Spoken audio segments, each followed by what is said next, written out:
had a bit of a technical glitch, which sometimes happens. House rules, just usual stuff. We'll be recording. This is for anyone that can't make it today. If you've been to one before, you know that we post our virtual learning cafes on our websites so that you can, at your leisure, have a look later. And what was it that person said? Well, I want to write it verbatim. It was so glorious that I don't want to miss it. And if you've got questions along the way, there will be time for Q&A after each speaker has spoken. So please do put them in the chat and we'll work our way around them. We've got a good, generous amount of time later on to do that. Don't forget them. Maybe they might be answered in the presentation, who knows. And lastly, please respectfully be on mute as guests speak, just so that we can work through the detail of the precious time that they've given us to be able to share with us some of the insights that they've got. So I'm Caleb Jackson, Head of Change for Youth Sector. It's great to see so many of you here. Can sports programs positively impact children and reduce youth violence? And we had a stellar amount of people sign up for this program, for this virtual learning cafe, and I'm sure you're having lunch wherever you are and whatever it is. Hope it's enjoyable in that respect. So with that out of the way, I'll kick us into some of the headlines that are coming out of what we have to date in terms of evidence. And great to see so many different varied faces across the sports realm in this respect too. It's wonderful to see many of our partners, new and old, here as well. And if you're new to YEF, welcome. This is the first time coming across. We do have a stellar lineup for you today as well. And I am joined by Violetta, who is co-piloting this ship with me. So who has administered the session. So thank you very much, Violetta, for that. It wouldn't be successful without her support in that regard. So sports programs.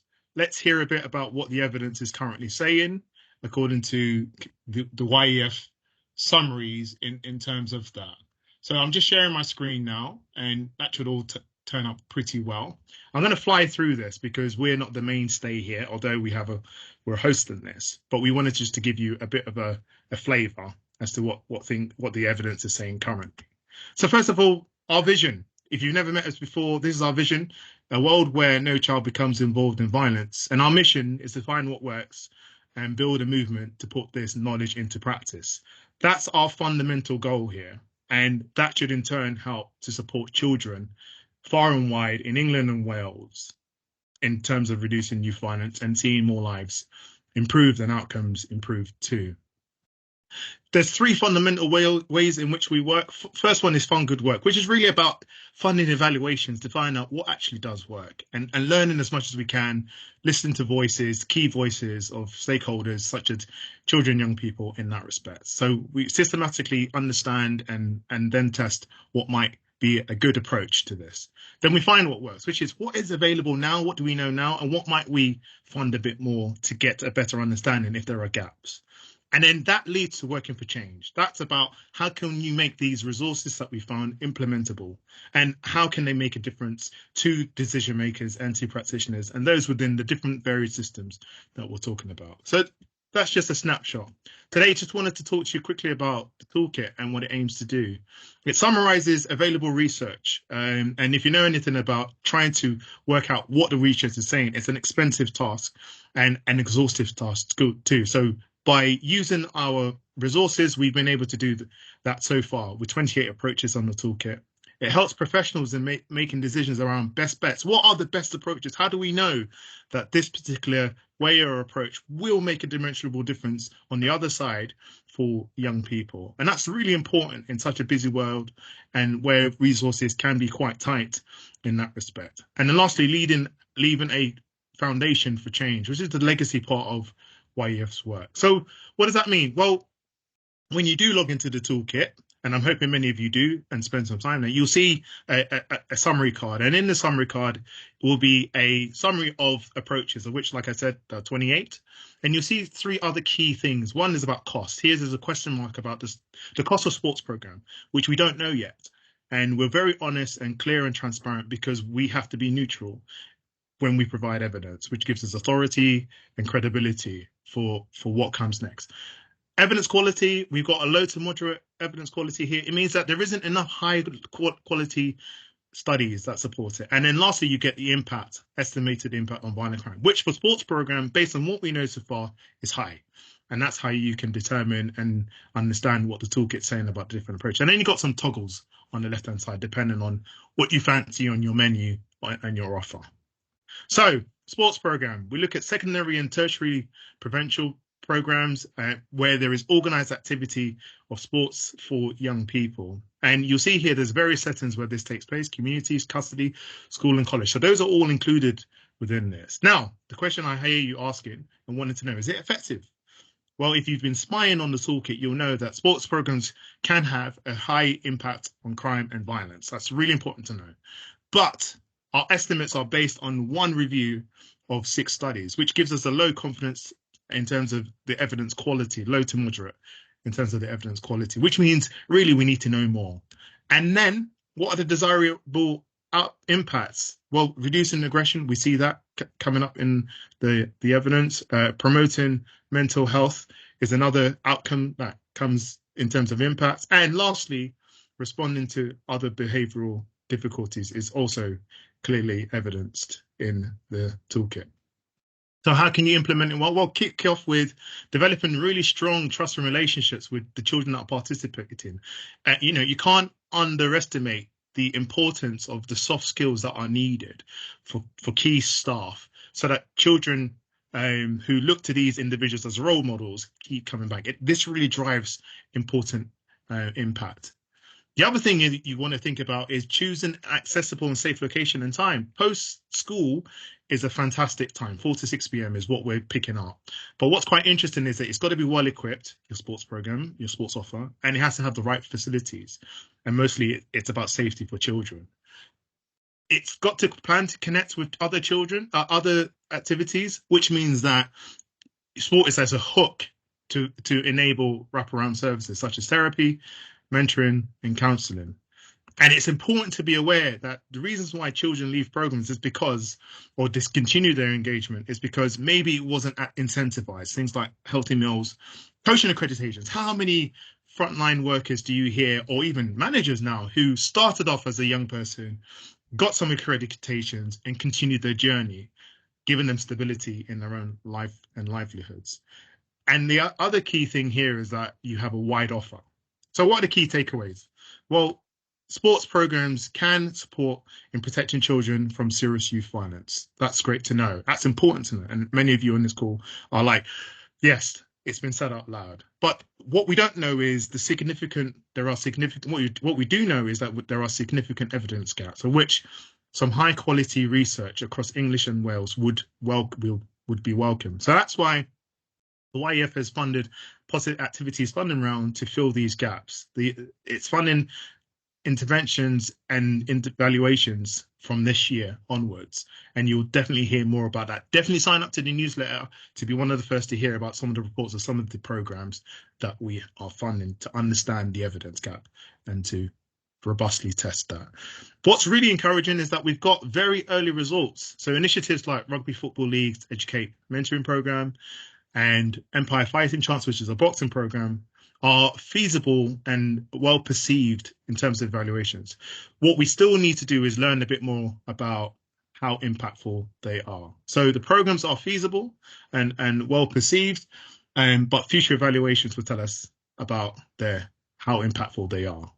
So that's a rip-roar success in terms of the early green shoots of sports programs and the evidence base.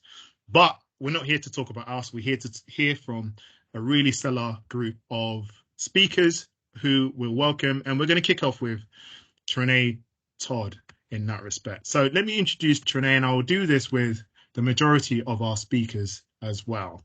So Trenae Todd is the CEO of Support Through Sport, based in Nottingham, and is also a Youth Endowment Fund Youth Advisory Board member, a youth advocate, a sports enthusiast, also established his organisation at the age of 16, which is mightily impressive. And with that extensive experience, champions youth initiatives and emphasises sports' role in curbing violence. So, Trenae, welcome. It's always great to reconnect here. The floor is yours. Thanks, Caleb. Hopefully I should have the slides coming up fairly soon. We've had a couple of technical issues, but good afternoon, everyone. Hope everyone's well. My name's Trinae. As Caleb said, Chief Exec of Support Through Sport, so a youth organisation based in Nottingham, with an ambition to build brighter futures and create safer communities. And we do that through the power of sport and youth work combined. So really working at that intersection of sport and youth work. Also a committee member of the Black Leaders in Sport Network, which is looking at ethnically diverse leaders and some of the systemic barriers that they face within the sector, and obviously a youth advisory board member at the Youth Endowment Fund, which is all about ensuring youth voices intertwined with the work of the Youth Endowment Fund.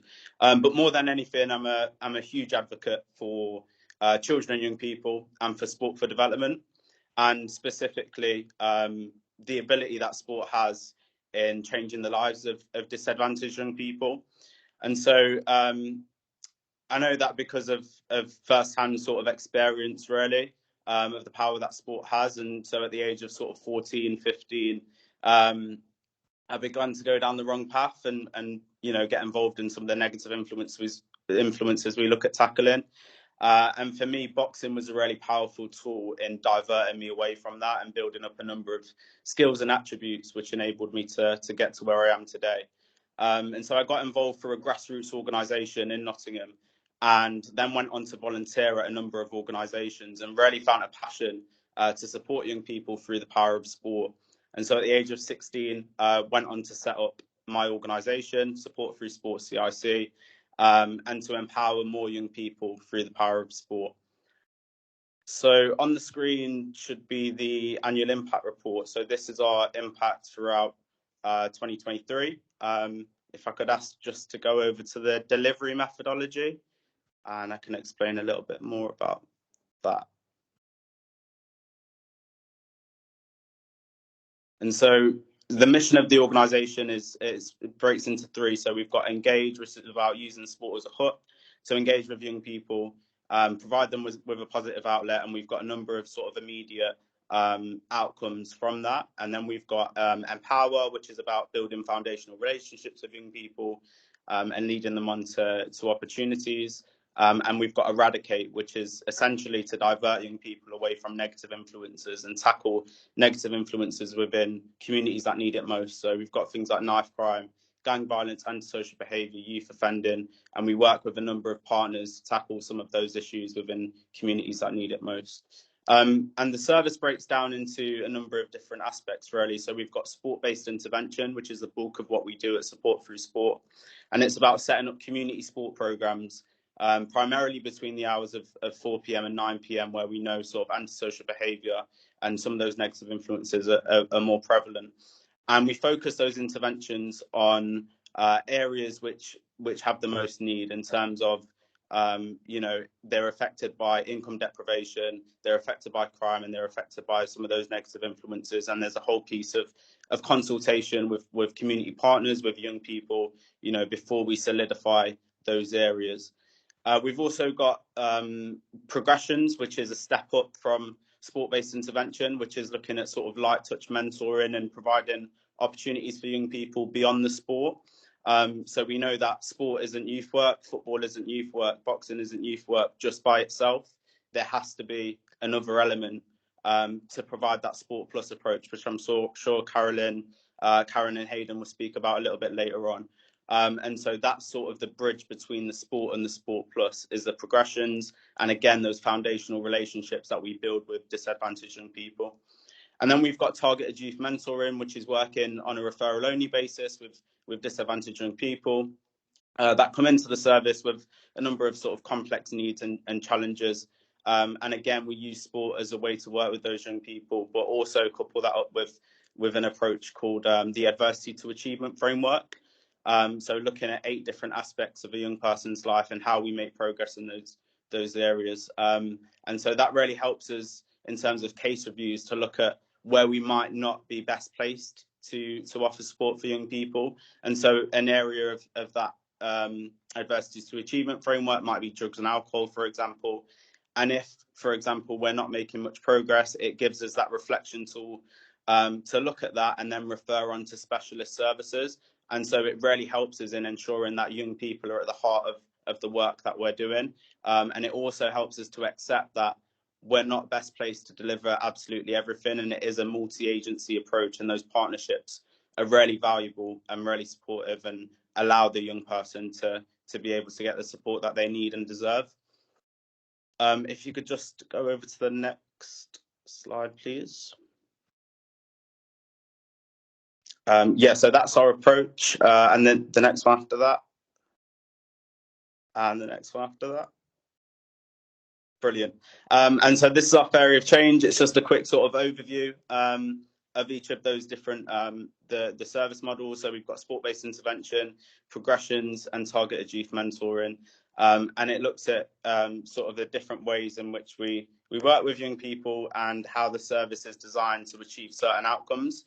So initially we look at challenges and do mapping around the challenges that young people are facing. And this is also dependent on the community of young people. And so it's really important that we have that contextual sort of approach to understanding some of those challenges and needs.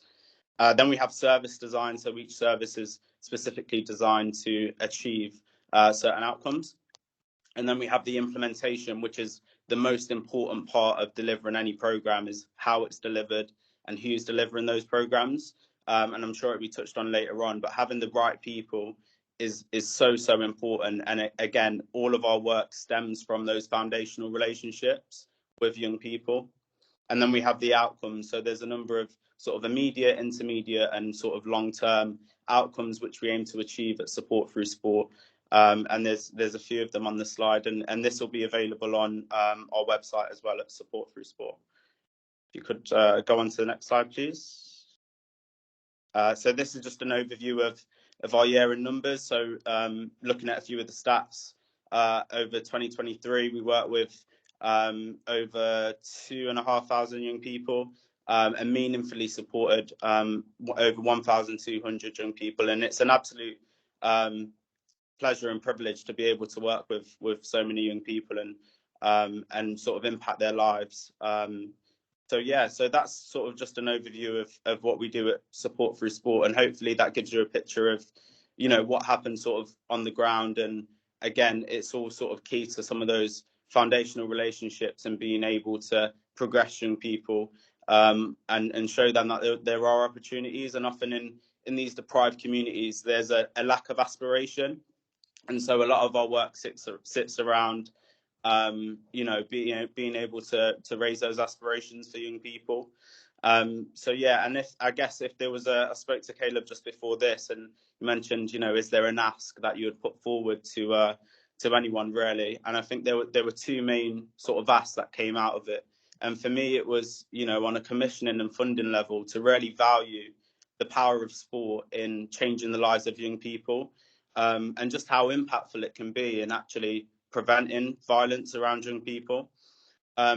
So that would be one of the asks, and secondly would be to be able to showcase what we're doing as organisations on the ground, pulling together that evidence and pulling together those case studies, and really assessing the impact that we're making on the ground and being able to feed that into the wider evidence base. And I just think that would be so supportive for the sector as a whole, the sport for development sector, and the work that the Youth Endowment Fund and others are doing around the evidence that sport can have an amazing impact on changing the lives of disadvantaged young people. Thank you everyone for your time, and I'll pass back to Caleb. Excellent. Thank you so much, Trene. Some takeaways from that, talked about your delivery methodology in terms of wider support and recognizing that you're not best placed to provide that support, but best placed to be the bridge into support, which is definitely what the toolkit talks about as sport as a hook and for the right children who need it. And also, still are 1,200 children that you supported there, which is great stuff. And they asked that actually, in terms of the value of sport, it's hugely can be undervalued, similar to the youth work world, which sometimes the two overload, but the impact it can have on youth violence and the recognition that's coming to bear on that when you speak to more and more different people. and delivery bodies, and then kind of showcasing, qualitative data is very important to support quantitative data, which quantitative data is what IF is all about. But the qualitative nature of that is hugely important. So yeah, case studies and stories just to bring alive. Thank you, Trene. Excellent. Stick around for Q&A after. We are joined, and it's great to welcome back Jeff Thompson, MBE, who is the chair of Youth Charter. Jeff's stellar journey includes being a 5-time world karate champion, and is a black leader fighting both in the ring and for communities, and has illustrated his profound impact. His rise from Hackney's social exclusion through to a sporting ambassador and administrator spans over 35 years. We're quite privileged to have him amongst us, thinking about definitely race equity in that respect. And he has been influencing major global games, advocating for youth and community development. Jeff's roles have also included advising government departments, board memberships, and is also recognized on this prestigious list, as you would have heard, MBE, as a recipient of the Queen's Elizabeth II Platinum Jubilee Medal.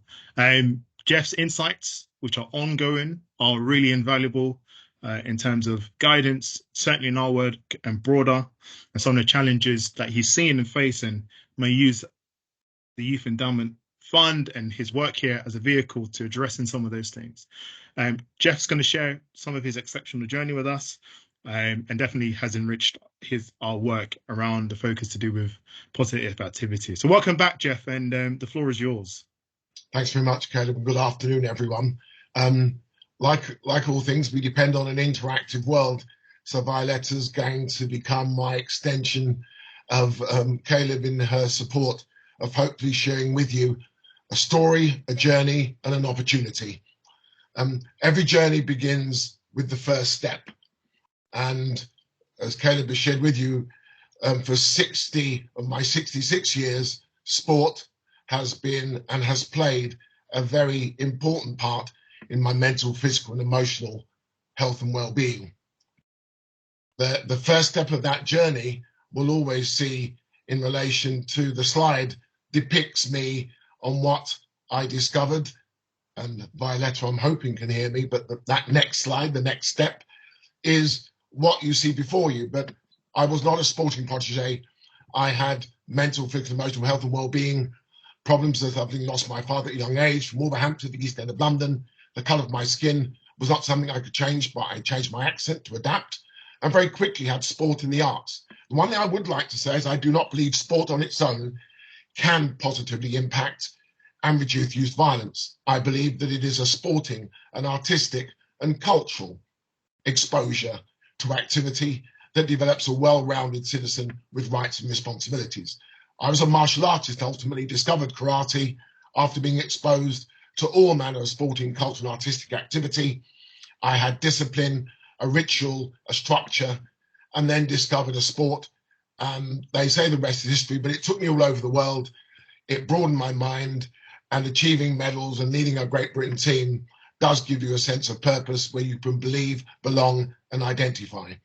But ultimately, you move into transferring those achievements in the 80s. I'm from a century where the dinosaurs did walk the earth, but as we saw then, I am a product of sport for all. I walked into youth centres, I had youth workers, I had sport and the arts as part of the daily curriculum. And after school, that period of 4 till up to 8 p.m, because that's when I was a latchkey kid and my mother came back from work. And to avoid the heating costs, I was at school or at a youth club or in any one of 5 facilities.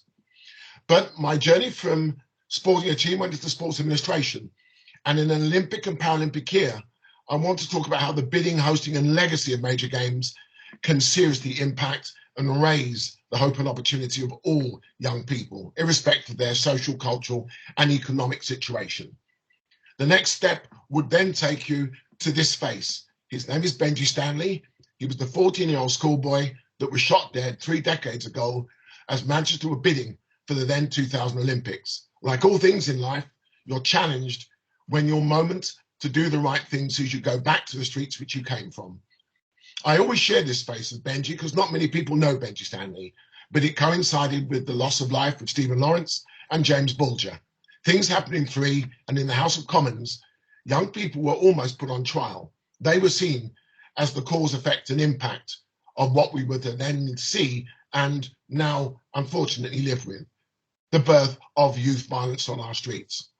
The next step of the journey was for me to actually launch a youth charter. There were royal charters, but I felt I had achieved enough, and I challenged as an ambassador of that then bid that we take sport, the art and culture back to the streets. And at Wembley, I took young people from the north to the south, and we launched a youth charter. But the next step is, and always will represent, I'm the one on the left, possibly to your right, but being a face in the crowd that's different, you will see over 30 Olympic, world, and European medals represented in that bid ambassadorial team. They make up the sportsmen and women when people ask me, can sport impact on lives and address some of the social issues in our communities and society? Unreservedly, yes, but we do need to give consistent evidence of impact. The impact here are medals, but as you'll see, we need to demonstrate how we affect the key areas of development that I believe are relevant to 21st century youth culture. The next step is our fundamental belief. I believe that it's a fundamental human right that young people have access to sport, art, and cultural activity as part of their mental, physical, and emotional health, well-being, and development. When this right is denied, the disadvantage and disaffection leads to antisocial behavior, gang-related activity, and in some cases, what I've witnessed is extremism. That extremism has an impact and direct and indirect impact intergenerationally in the lives of communities and society as a whole. But the next step in the journey has to be about what we do. We engage young people through sport, art, culture, and latterly digital. We equip them with life skills, resilience, and aspiration. But the third critical part is to empower them with that aspiration of further higher education, employment, and entrepreneurship. That is the ecosystem that has to be put in place if we're to make real, sustainable, evident social, cultural, economic impact that sees a win-win-win for young people, communities, and society as a whole. The next step will always be on what we've achieved, but I don't want to dwell on that. That's something that is readily available to everyone who wishes to find out more of what we do, why we do it, and how we continue to remain committed to our vision, mission, objectives, and values. The next step of the journey will always be represented in our projects and programs, the community campus, which is for stakeholders, partners, facilities, and the all-important collaboration and partnership. Why Sport for Development still struggles to provide evidence of qualitative and quantitative empirical data research and the case studies are because we are not collaborative. And I always state if we use 10% of a game's effort for sports for development, we would be in an exceptionally good place. Social coach leadership program, those all important mentors, but they're selected, recruited, and deployed from the community, by the community, with the community. They engage, they equip, they empower, and develop a relationship of trust, competence, and respect. The youth-wise activities are informal and formal education because we believe that education is the truest form of education in sport because it develops the character and the personalities that need to develop for life. The next step of a journey in all experiences is a curriculum for life. I made reference to the Youth-Wise program. We now have 8 modules, all inspired by a young man who never been to school, but through sport was able to spell extrapolate because he wanted a Bobby Charlton t-shirt. The next step of the journey that will always represent an informal or formal curriculum, the social coach leadership program is something I've made reference to, but is the central golden thread. Relationships and reputations on the streets have to be matched by an equally powerful presence of trust, confidence, and respect. I'll talk a little bit more about the social coach leadership program later, but they're the teachers, they're the youth workers, they're the policemen, believe it or not, and women, they're the firefighters, they're the mothers, the fathers, anybody who has strong emotional intelligence and can inspire with a story, because you'd be mightily surprised at how an inspirational story, remarkably in a barbershop or in a young offenders institution, can actually change the software between the ears. But that next step of a journey will always require how we work together. A lot of what we do locally is now influenced globally with the interactive mobile devices that youth culture are so influenced by. It's almost also worth noting a young average person will spend up to 7 hours a day on their mobile devices. If we do not recognize the challenge it presents and the opportunity it can provide, all that we're doing is simply lost. Sport and the arts is simply a vaccine and an antidote, but treatment comes from, I hope many of you will know of the UN Sustainable Development Goals, because what we do locally impacts and has already influenced a global movement of sport for development. Education, health, citizenship, the environment, further higher education, collaboration and partnership, all underpinned with that fundamental human right to equality, diversity, participation and inclusion. The next step of being able to build on a youth and community engagement model is reflected in the community campus, inspired by the UN Sustainable Development Goals, but reflective of a consultation at all levels of society spanning the last decade. And what you see there is a holistic and integrated approach that was theoretical conceptualization now into a prototype that is now being looked at, not only to be replicated here, but the rest of the world. The next step is to ultimately look at the goals themselves. But these will be whistle-stop references, because the step from education to the next step of a goal of sustainable development to health, which I'm hoping the next slide presents.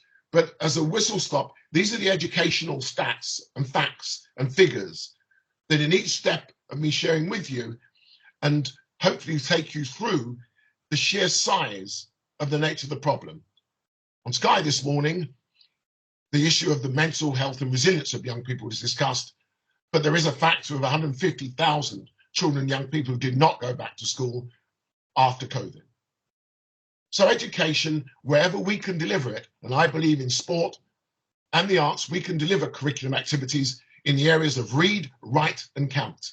95% of those in the universities of crime could not read and could not write. They could count the money they stole, but more worryingly, as a recent visit to Maidstone Young Offenders Institution, they've also taken a life.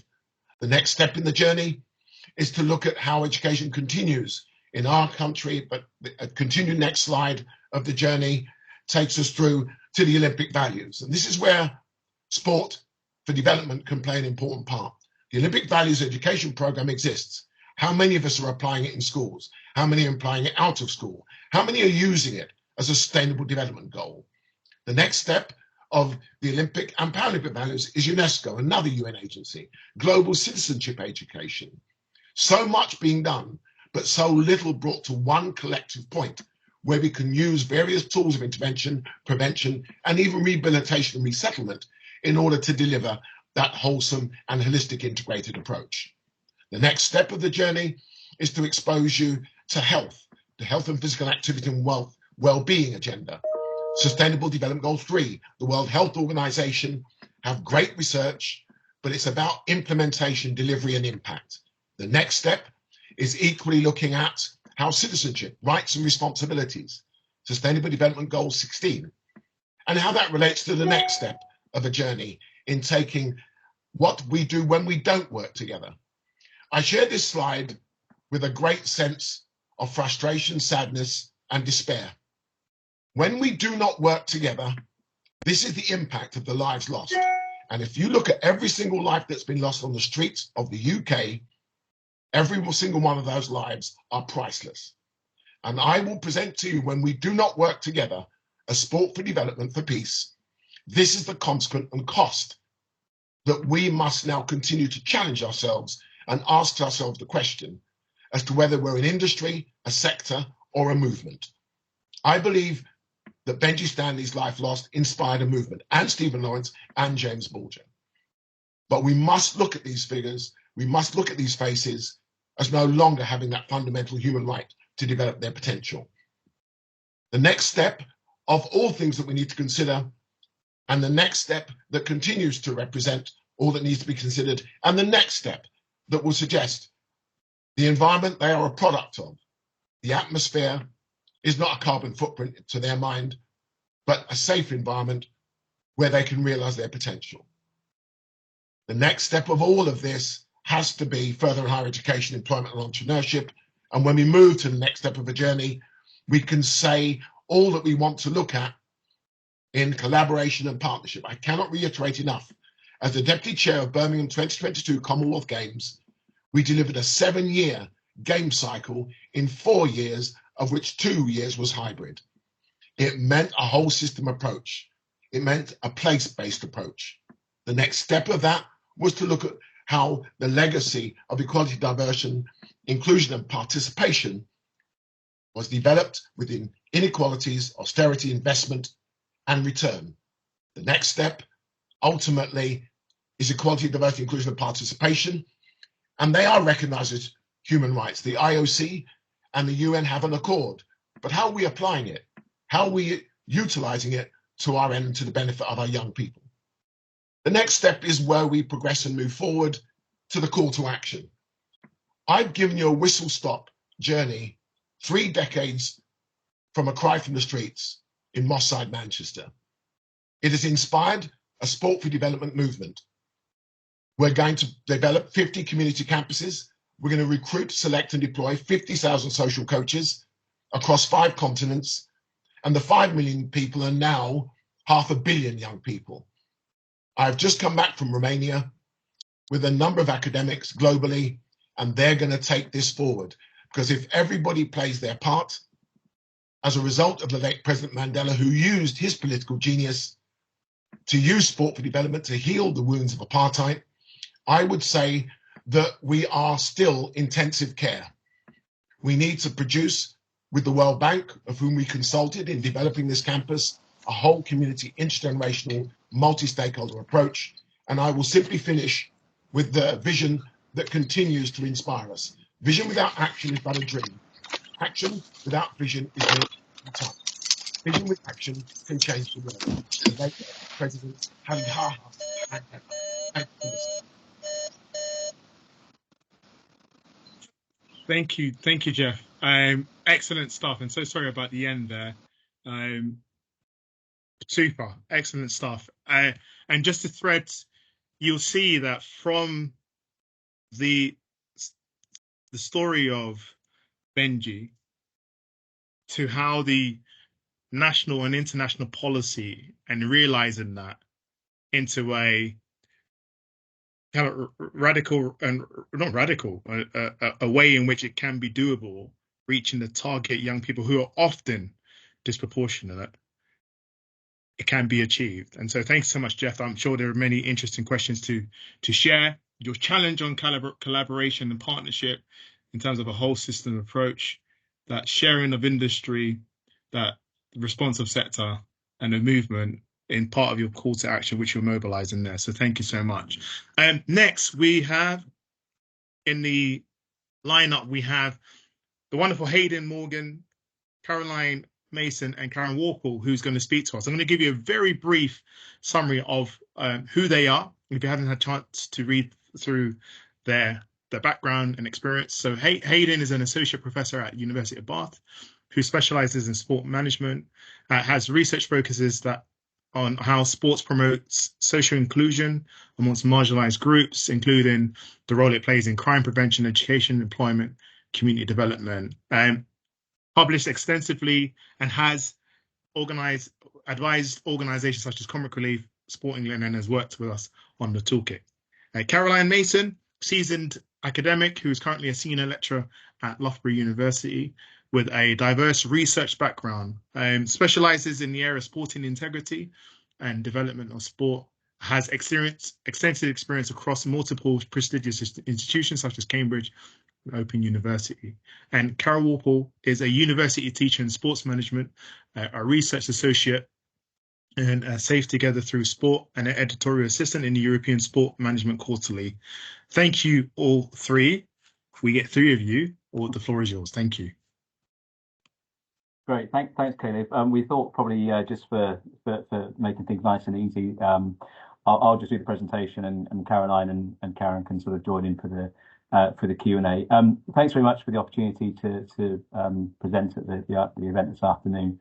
I can't well, I can promise that I won't be as inspirational as Jeff and Tranai, but hopefully I'll be able to sort of draw together some of the things that they've said there within the context of a policy brief that was recently published by the Sport for Development Coalition, which myself, Caroline, Karen, and Rosie Meek had the pleasure of putting together. So I've got my paper copy here, my tool to help me through this. But hopefully, what we'll do this afternoon is work through the 5 recommendations that come from that policy brief, and use that as a kind of a call to action, really, amongst the academic community, but also amongst policy and practitioners, to how we might think about using sport physical activity as a means to address youth offending. So just in terms of a bit of context here. Move my slide along. Yeah, so we were asked by the Sport for Development Coalition to produce this policy brief. Many of you will be familiar with the Sport for Development Coalition, but for those that aren't, essentially they're a membership organisation which represents, coordinates, advocates for the role of sport for development within UK society, and really act as a sort of a voice piece, really, to government around the role of sport and physical activity in doing sort of social good. They've developed this open goal framework, as you can hopefully see on the slide there, which at its heart really is about trying to think about how sport and physical activity can address those objectives on the outer rim of that model. So tackling health and societal inequalities, and also increasing environmental sustainability. And what they've done is identified 5 thematic areas, associated thematic areas that they're trying to build an evidence base around. And of those 5, 3 have been addressed so far. So you'll see down in the bottom right there 3 policy briefs that have been produced: moving for mental health, which obviously connects with the green improved health and well-being theme; active for employment, which looked at increased employability and skills; and the latest one is the one that we've just published, getting on track, which looks at reduced crime and antisocial behaviour, with the idea being that by focusing on the other 2 areas as well, we'll have a very sort of cohesive evidence-based set of recommendations for how sport and physical activity might address the bigger issues around social inequality and environmental sustainability. So in terms of our policy brief, the origins really were from the evaluation of the Youth Justice Sport Fund project, and I can see from my screen that there's many of you who were actually involved in that particular project, so will be very familiar with that. But again, for those that the Youth Justice Sport Fund is a new thing. Essentially, this was a project that operated about 12 months ago, in the early part of 2023, and had 2 specific aims. Firstly, to try to support young people aged 10 to 17 through some involvement in sport and physical activity. But this was a very targeted group. We were sort of aiming at the secondary level of intervention, so those young people who were on the margins or at risk or vulnerable to engagement in the criminal justice system. So that was the primary aim, was to engage those young people in sport and physical activity, act as some sort of diversion, I guess. But also it was about trying to build capacity in the sector, and interesting that both Jeff and Tranai have talked about the importance of partnerships and not doing things in an isolated fashion. So one of the main aims of the Youth Justice Sport Fund was to try and bring together those sport for development organisations in connection with those youth justice organisations as well, to start to work collaboratively to address some of the issues around youth violence and around youth engagement in crime and antisocial behaviour.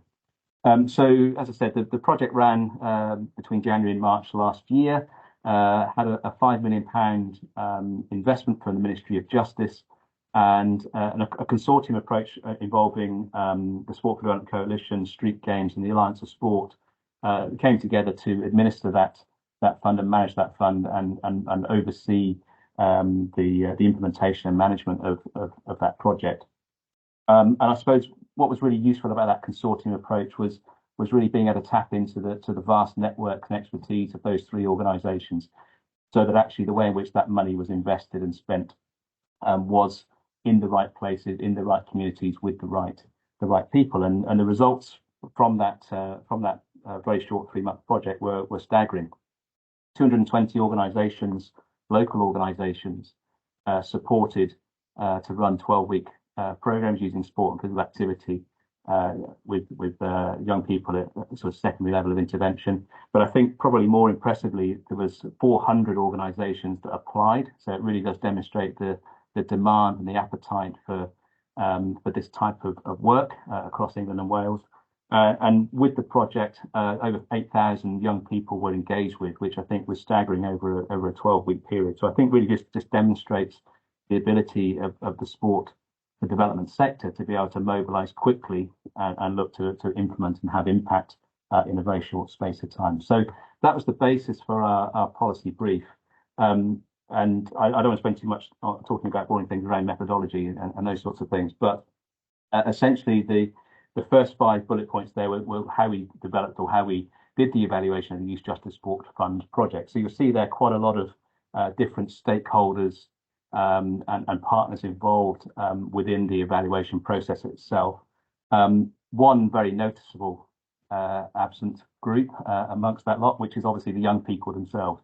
And I speak on behalf of my colleagues that's something that didn't really sit so well with us, but really for issues, practical issues around kind of time and probably budget as well, meant that we couldn't get the voice of young people in that. But we tried to get a range of stakeholders engaged in that evaluation.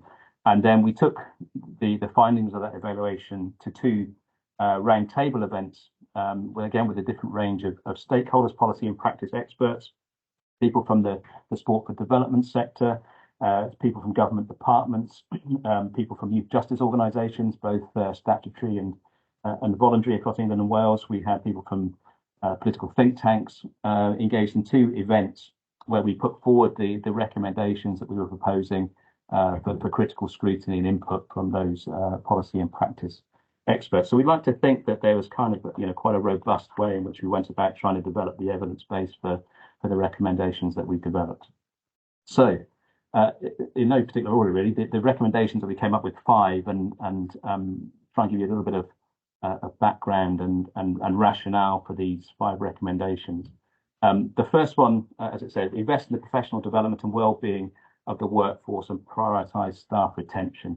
And I suppose, as we've heard this afternoon, and time on time, the research indicates that interpersonal relationships are really one of the most important mechanisms in enabling these sorts of sport-based projects to have some impact. In my opinion, I think it's the most important mechanism for ensuring that sport and physical activity programs have some impact in and around criminal justice outcomes. But of course, there are a number of challenges facing the workforce who do this brilliant work at a local level. First of all, about a number of people leaving the sector, leaving those organisations. So actually, what we think here, it's important that we start to think about how we can retain the wonderful staff, the wonderful people that do this work on a daily, nightly basis. And of course, these people probably aren't doing it necessarily for the money. It is a very poorly paid, comparatively poorly paid vocation. But more importantly, I think it's such a precarious vocation that actually projects may, generally only get funded for 3, 6, 12 months. And there's no way that people can sustain a career with that level of precarity on their future employment and future career. So we're sort of suggesting that we need to invest in that in the staff to ensure that they are retained, because they are the people that work the magic around sport-based delivery.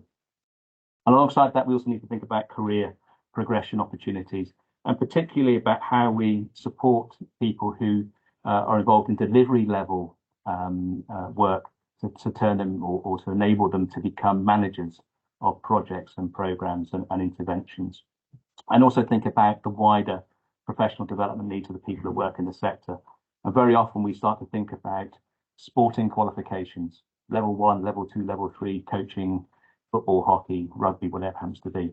But actually we need to think about the fact that essentially these people are youth workers, and we need to think about trauma-informed training. We need to think about training around neurodiversity, around social inequalities, about youth work approaches. So we're looking really or recommending that the training of staff who work in sport and criminal justice projects are given a wider array of qualifications and training.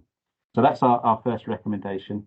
The second one really picks up again on things that have been said by the other speakers, and I was really interested by Jeff's notion there of the community campus model, which speaks really very much to our second recommendation, which is to ensure that we utilise trusted specialist organisations to maximise the return on investment. And I suppose one of the advantages of the Youth Justice Sport Fund and the consortium approach that we used was being able to tap into that network of organisations who work at a very local delivery level, but have the expertise, have the experience, really understand the intricacies of their local communities. And I think we need to empower those local organisations because they are the people that know what needs to happen, when it needs to happen, how it needs to happen. So I think we really do advocate for more kind of locally led delivery. Within that, we also advocate for a theory of change approach, and it was interesting. Tranai sort of presented his theory of change. There are multiple around, and I suppose one of the real benefits of the Youth Justice Sport Fund was that every one of the 220 organisations involved used the same theory of change approach, one developed by Caroline and Karen at Loughborough. And I think what we need to really understand is that there is no one right way to do this. It is very much about localized approaches. So what might work, in a central London, for example, may not work in rural Cornwall. What might happen or what might work in a seaside town may be very different to what might work within an industrial town.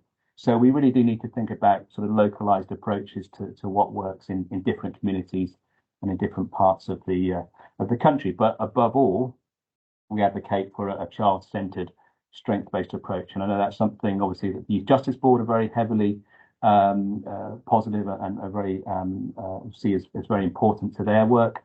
And again, we would completely advocate that rather than trying to repair individual deficits in young people, that we build upon the strengths that they have.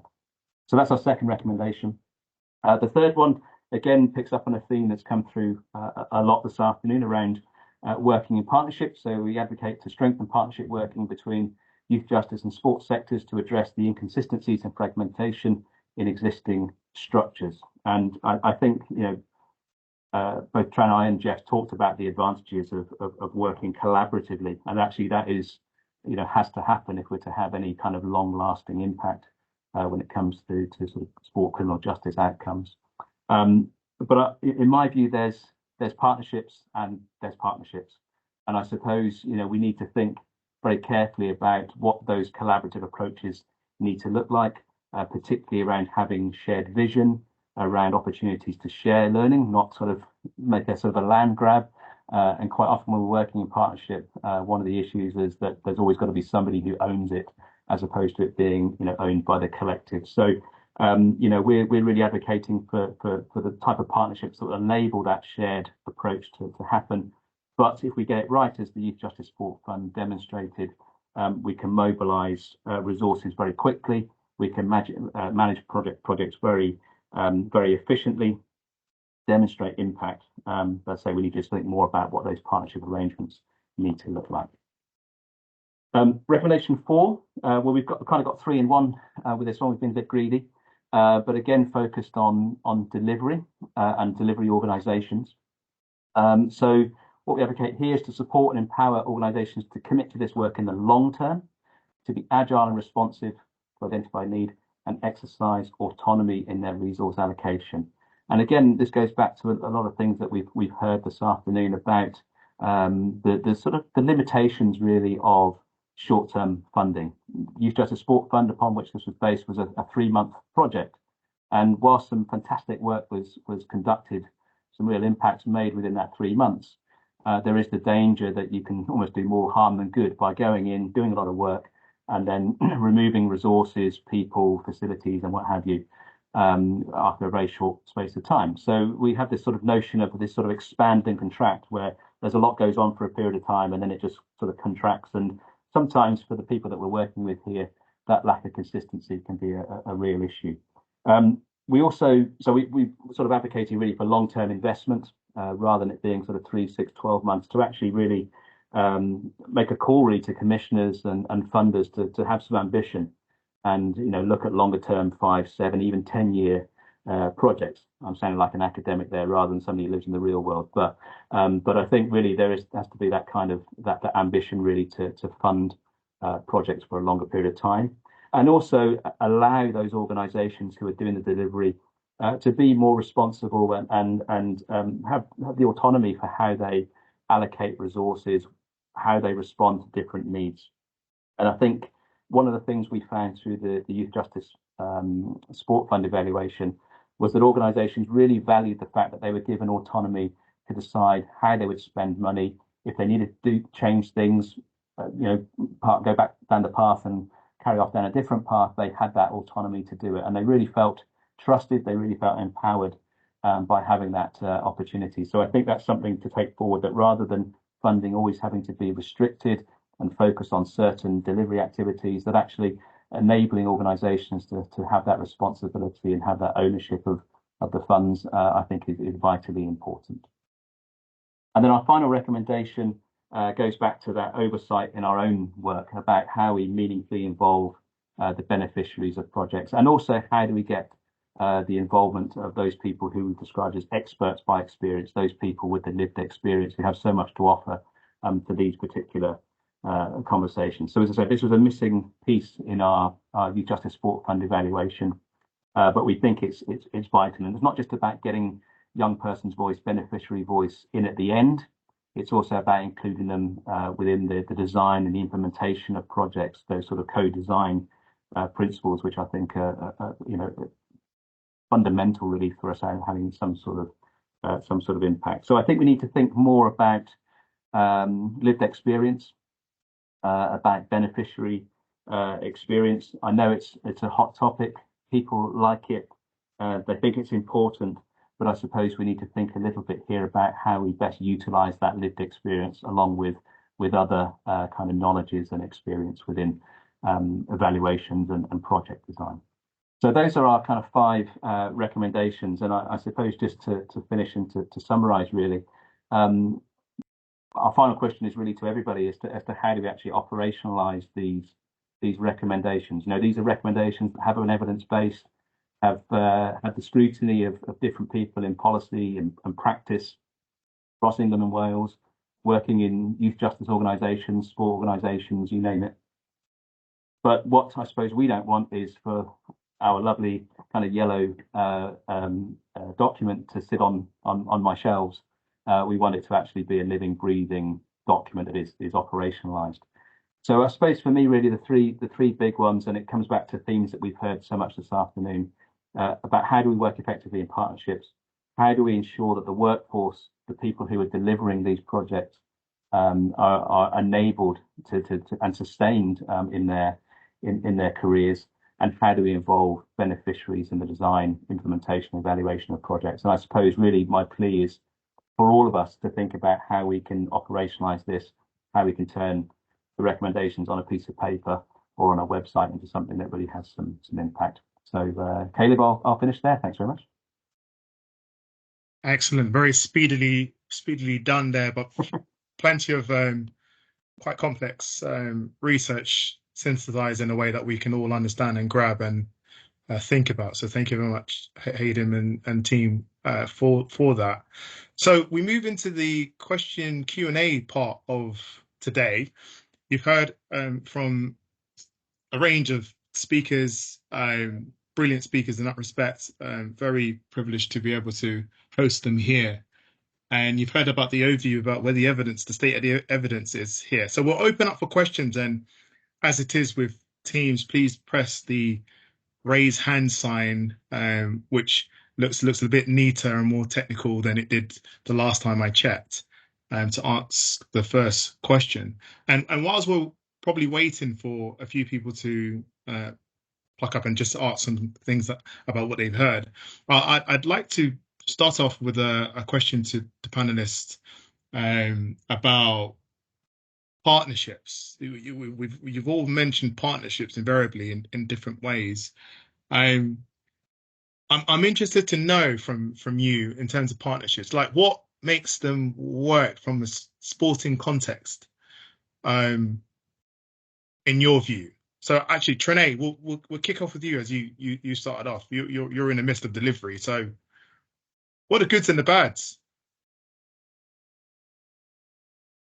So I think in terms of partnerships, I think certain organisations can see, partnerships as just their logo, your logo, and the image of working in partnership with a grassroots organisation, for example, and it's just sort of that brand association.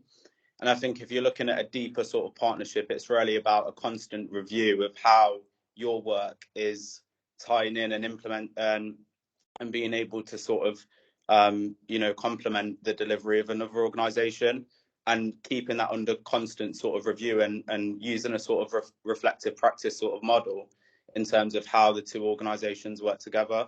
And I think it's really important to use specialist organizations, and to make sure that you have a wide sort of variety of partners that you work with, and you can cover a range of sort of areas.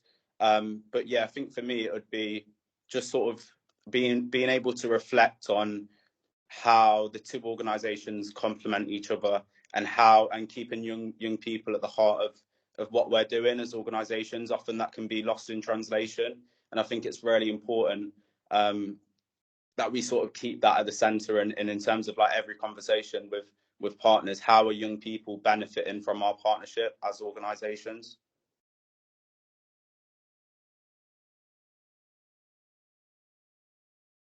I muted myself.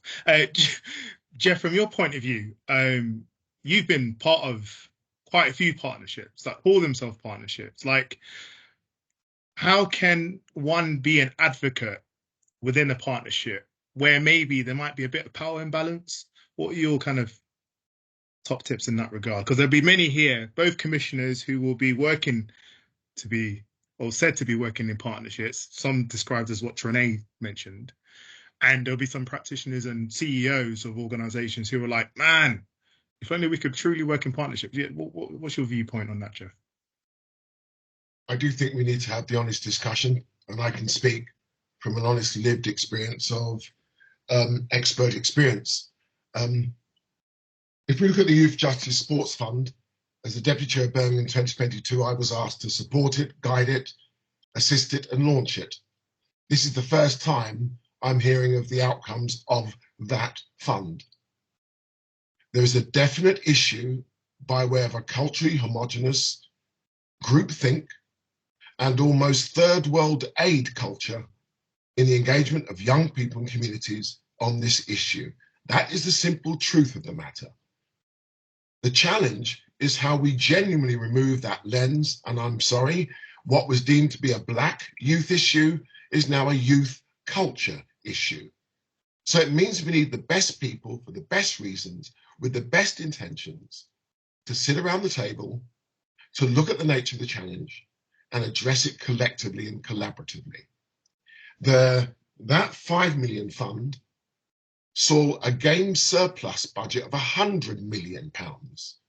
We were not collaborative or collective enough to make an ask for what I know would have added to that short-term, all too frustrating culture of projects that raise the aspirations of hope and then deny it, only to see that potential vaccine and antidote lost to the very same young people we want to empower.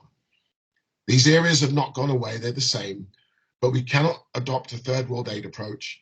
Collaboration and partnership is not just about, when Tranai and others doing fantastic work, that they simply can't mark and justify the grants that are being received, the research that's produced, and the findings that are shared. And I'd finally say, for the absolute minority of demographic, this should not be beyond us. So Hayden, I mean, Jeff's challenge is very true in a sense that, money came in through the door, money went out through the door. We've learned loads from it. There's loads to build on it.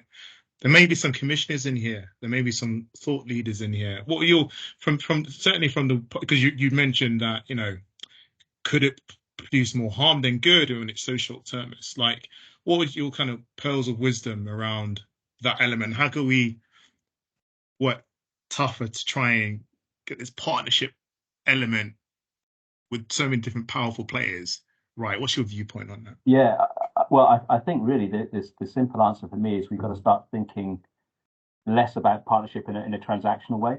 So we sort of have that idea of trying to do something in the short term, have that impact over 3 months, 6 months, whatever it happens. People come together, they work collaboratively, you achieve some outcomes, you do a report, and then everybody just goes off and does their separate thing. And I suppose we need to start thinking about partnership working in a more transformational way, because ultimately that's what we're trying to do here, right? We're trying to transform the lives of young people using sport as a mechanism. So I think it's about how can we use partnership in a more transformational way? How can we use partnership in a more sustainable way so that the work and the foundations that we put on aren't lost? I was speaking to somebody the other day, and he said, we see so many fossilized remains of projects, and I think that's a beautiful way of putting it. That there's so many of these things under the surface of projects that have had some impact for a short space of time, but are now just fossils. So I think it's about thinking about partnerships in a more sort of transformational way. That involves co-design. That involves, as Jeff said, people getting around a table, but where all voices are heard and valued, and projects are designed in that way. Yeah, and like what's fundamental here, because there are some colleagues who would be here who are delivering programs to a certain demographic, a certain area, a certain prototype or profile of children, and doing a fantastic job with it.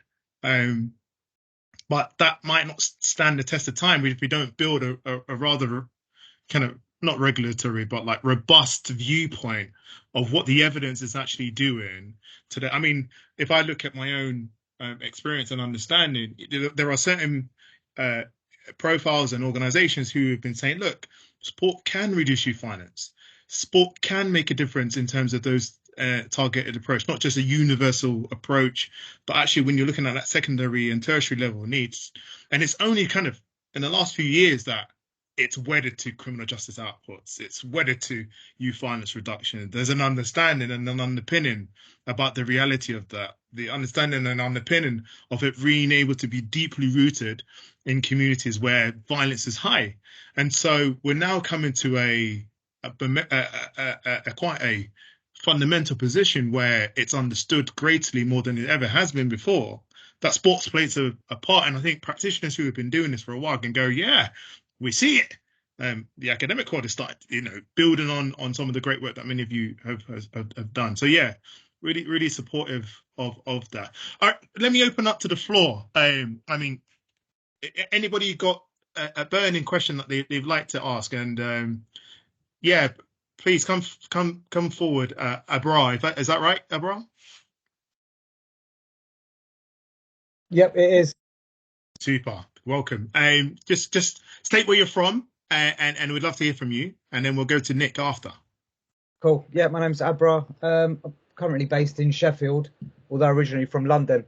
Question I've got probably from a more practical. I think I really like the conversation that's being had, but being brutally honest, I work with an organisation that we deliver sports, and I think, as has been mentioned, it's none of our full-time jobs. All of us have got full-time jobs. We go out, we volunteer in the evenings. We don't necessarily have the time required to build up a lot of the justifications and things that are required to be able to do this. So what I'm probably after is, how do we get sort of like that little step up for, like, looking at Trinai's document that you've sent through, very professional, very credible. Do you know what I mean? You've used a lot of sources and things like that. That's the sort of stuff that we don't necessarily have the time to be able to go and do properly. And to be fair, whatever we do is based on funding that we receive, but that funding that we are looking for requires credible, really good applications with all of this evidence. And that is the main reason why I'm on here, really, is trying to gather that evidence required to be able to go in and do those funding applications. So are there other places that we can do it? Because we've had a look at our local council, for example, and the funding that's been given through the government there. And it's a bit sad to see that actually the high sort of like value areas within Sheffield are the ones that get all of the funding, because it seems like the wealthy areas and the wealthy communities are the ones going in and literally getting millions of pounds of funding. We work in a low socioeconomic area and we've got less than sort of like £12,000 Do you know what I mean, over the past 3 or 4 years for my local council. So it's about how do we professionalize what we're doing, knowing the constraints that none of our staff are actually even full time. Where can we get a leg up? That's what I'm after. Mm. Bro, a really tough and honest question. Trine, do you want to come back and give some helpful tips about what you've done to kind of professionalize is some of the language that Abra uses, but that value. No, certainly. I really appreciate the question, Abra. I guess it's a challenge that we all face across the sector, really, is the lack of time and the lack of resource sort of like put into us as organisations, and the impact that has on our organisations and what we can deliver on our outputs and effectively the young people in our local communities. And it's a challenge that we face, you know, even I face it and our organisation face it on a daily basis. And it's really hard to overturn because funding isn't designed around sustainability or longevity. It's designed to deliver projects for, you know, 6 months, a year, 2 years, 3 years at the maximum. But to make that long-term change, we need longer-term funding, as Hayden touched on earlier on. And I think in terms of, you know, that capacity building and that infrastructure support, there are certain organisations that do some amazing work in that sort of space. And, you know, Street Games and Sported being two of those organisations, and you can register with them as members, and usually they have sort of field workers that are working in different areas. And then I'm sure Sheffield might potentially have a community and voluntary sort of like sector organisation, which also might help with capacity building. And really it's about sort of leaning on those organisations and, you know, working with them to be able to develop a service and to be able to develop something that could be more sustainable and to be able to put your organisation in a better position. But really, you've just touched on some of the sacrifices that frontline practitioners have to make on a daily basis, and the struggle that we're all facing across the sector, just because of that sort of lack of value for the work that we do. Yeah, and well said, Trine. Bro, I hope that gives you loads of gems. You're talking about implementability of what the evidence is doing. That's something we're working on as well. How can we release and get this out in a way that's digestible and is feasible for organizations, small and large, to kind of add value to what they do already? Jeff, are you going to come in on the back of this? Because I saw your hand go up. Just very quickly, those organizations named are the ones who receive the big money. As a criteria and requirement of them receiving that money, they engage with those very sub-regional local community organizations. They do the evidence gathering, they do the data research, they feed that back to the funding sources and allow these local projects and program initiatives, the real important work, ultimately realized with those young people that they're committed to. They should not be having to do this hard work, and it shouldn't be an industry professionalism approach. I came from a whole community approach. What we've got is a third world culture, and it has to stop. Yeah, thank you, Jeff, for the challenge there. It's got to, if it's going to be done, it's got to be done with the right people in the right way and have a meaningful impact. So thank you, Abra, for that question and that kind of stretch to say, what can I do? Really, hopefully you got loads out of that. And definitely sign up to the newsletter. It's a great way to find out more things that might help you. Nick, you're next in queue. Let's hear from you. Yeah, hi. I'm from Plymouth University and do research about kind of prevention and early intervention with children and young people. So yeah, I really enjoyed the presentation. Thank you very much for a great session. I guess it kind of comes back to your original, what you said at the beginning, Caleb, about the work that the Youth Endowment Fund has done in this space and shown that the kind of the evidence base is not terribly strong for the impact on youth violence. And I know the Youth Endowment Fund sort of encourages trials of interventions or projects, randomised trials and so on.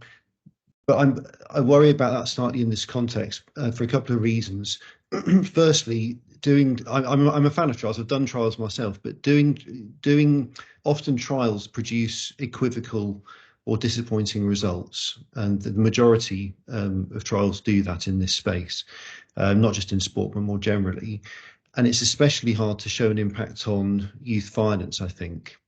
And so I worry that doing more trials of kind of sports-based projects risks getting disappointing results just because it's hard to get positive results on that, and therefore potentially jeopardises funding for projects, sports things, which I just think they are good in and of themselves, regardless of whether they prevent youth violence. So I worry about funding being withdrawn or funding not being forthcoming just because we're not getting trial results showing positive results on youth violence. So I'd be interested in panelists' views on that. Yeah, let's come to the academics in the room first. Just get your views on that, and then I'll give a bit of a snapshot as to some of the pedagogy here. But yeah, I'll be very careful what I say, Nick. But I 100% agree with what you just said, and I think this is one of the issues in terms of building that evidence base. It's what evidence is always the big question, I think, and I completely agree. There's so much complexity. There's so many different outcomes, some unintentional, some intentional that come with these types of programs. That I think we need to think differently about what evidence counts within these sorts of conversations. And I suppose the reason I kind of say that, and I suppose as a related point to that is again because it is around that sort of complexity kind of debate, and actually some of the impacts don't necessarily occur as a result of the sports-based program. They can take time for those sorts of things to embed. They're not linear, they don't sort of go in a nice linear pattern. There's often quite a bit of forward and backwards before you make any sort of progression. So there's all these sorts of things that fit into that bigger picture around evaluating these sorts of projects. So Caleb may have a different view, but I think we need to think about evidence in a different way. Yeah, can I just jump in there as well? Go, Karen. I think it's a really important question, Nick, and it's one that we've had a lot of conversations around as a team and with people like at the YEF. And obviously, if we could do this thing and it's a fantastically strong evidence base, that would be marvellous. But for all the reasons that people are alluding to in terms of the context being so complex, reduction in youth services and all the things that sport is having to pick up, the fact you've got turnover of staff, the fact that we don't get to do these things in the long term, the evidence base is incredibly challenging. What we can do is show why these projects make a really important contribution to young people's lives, and hopefully that is really significant in itself. But it's an ongoing tension, and sort of personally what we're focusing on is much more is the how, the why, and what can happen in the long term as a result of that, very much framed in terms of positive young people, in terms of asset-based, strength-based approaches. So an ongoing challenge for sure. Yeah, and I think evidence and evaluation is an ongoing challenge, whatever you're looking at, in whatever context. Full stop. As someone who's come from the youth and community sector while working with Karen, do you want to come in on the back of that before I respond? Yeah, go. Sorry, I was just going to talk about evaluation on a perhaps more grassroots level, thinking about young people and young people's voices. And some of the research which we're doing at the moment is actually that when you ask people about the effects of taking part in sport interventions, they're not talking about preventing getting into violence. They do talk about that a bit, about not getting into trouble, but actually one of the main things that they talk about is actually having fun and friendships and all those positive things. And perhaps, that also makes us think that, perhaps what we want as outcomes as like academics or funders is perhaps different from what young people want as outcomes sometimes, and it's sometimes hard to match that. So when we're collecting data from young people, they perhaps want to give us different data than what we actually want to collect. So that makes quite a tension in there if we want to be really child first and young people focused. Yeah, thank you, Karen. Like, it's a really difficult question, Nick, in the sense of there is no silver bullet to getting this right. Like, we wouldn't ever say that. What we will say is that, one, we want to ensure that no harm is done to children in terms of what we do fund. That's number one. That's the primary entry point. So the rigorous application process that we often have for things we'll test is to make sure that that's fundamentally where it's at. The second thing is the link into youth violence reduction, crime reduction, always leads to some sort of quant analysis and outcome, of which you have to stipulate how much you might be able to do that. And that's unfortunately not going to change regardless of who's in posts within government. And actually the drawdown from that is, it can be quite culturally negative, because we can't work from a place of best bets based on what we know now here today, this minute, this moment. And it's something that I've seen. It's because this is really predominant in the youth sector, someone who's worked with young people involved in all sorts negative behavior. Actually, it always comes back to things like value for money and kind of things that will detract from the important work that's happening on the ground. One of the byproducts of this work is, if you look at our work to do with diversion, one of the main recommendations in diversion is that the outcome 22, which is a way to move away from a child who's maybe have done something, rather than it just then becoming a no further action because they can't take them to court, or actually can see the real problem here and need another avenue because the criminal route and the criminal justice route doesn't quite work. Those outcomes 22s, which police can use for children, aren't being used because it doesn't count towards what's called the Home Office counting record. So there's no incentive for a police officer who's found somebody to then get them support. So they just receive an NFA. And what the statistics tell us is that 60% of children who receive NFA go on to commit serious violence. So what we're pushing for, based on the research and the evidence of what we have and the things that we've tested, is saying, Home Office, we should count that. It means that police officers will then use outcome 22, which means they'll get support. Then we don't criminalize children and they get better support. So some of the byproduct is stuff like that. And then you've got the implementation and process evaluations to say, okay, how can you improve this better? But we are conscientious. Nick, this is honestly something that we are continually hold as a very risky approach, but a necessary for trying to work out what works for our children. If the COVID shot works for us, and we're talking about youth violence and children on streets and the things that can happen, we can name, Eliane, and then one, there's many. What have we done regarding that, and what might this do for that in that respect? So, yeah, there is no simple answer to this, but thank you for a great question. Right, we're going to try and do all three of these questions and see who we can get to answer. So, Steve, your question, Tom, your question, then we'll come to Matt. So, Steve, you go first. Okay, so I'd just like to say I'm Steve Williams from Watford FC's Community Trust, working across, working with children across various deprived areas. And the comment that Karen made a few seconds ago, I think what we've got here is preventative, but also working with people who are in difficult circumstances. And the preventative, it's very much a safe space, and the parents knowing where they are, the fact that they're kind of not going to be out on the streets. And obviously also having a positive role model. When you talk about, I think one of the speakers talked about sports coaches being level 1 to 3 qualified. It's also the fact that you, during a game or a sport or whatever, you're asking them, how's things at school? How did your favourite team get on at the weekend? What's happening at home? Obviously not quite as in that manner, but it's trying to take an interest in them. And quite often what a lot of my staff have is actually quite a one-to-one conversation that they wouldn't have anywhere else, that they're prepared in the end to trust you as a trusted adult. They're prepared to kind of divulge things. My question to you is the fact that the Youth Endowment Fund is very broadly about halfway through its funding streams, I think, at the moment. And obviously the toolkit suggests that we need more data.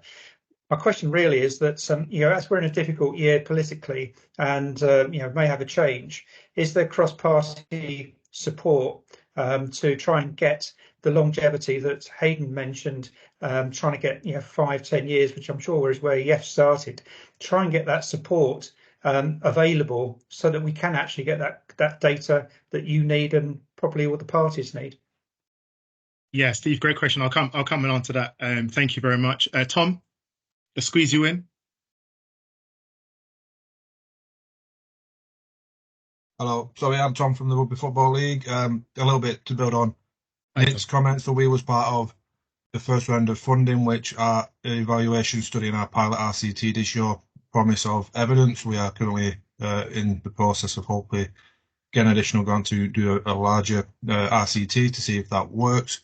And part of the concerns is whether it shows or doesn't work. But for me, the youth endowment, the focus on trying to get data is really important because it is costly, and the evidence is really key for us all to understand what's happening, how we continue to learn from that. Because if it's not now, it's not the Youth Endowment Fund, I'm not sure we would ever have it ultimately.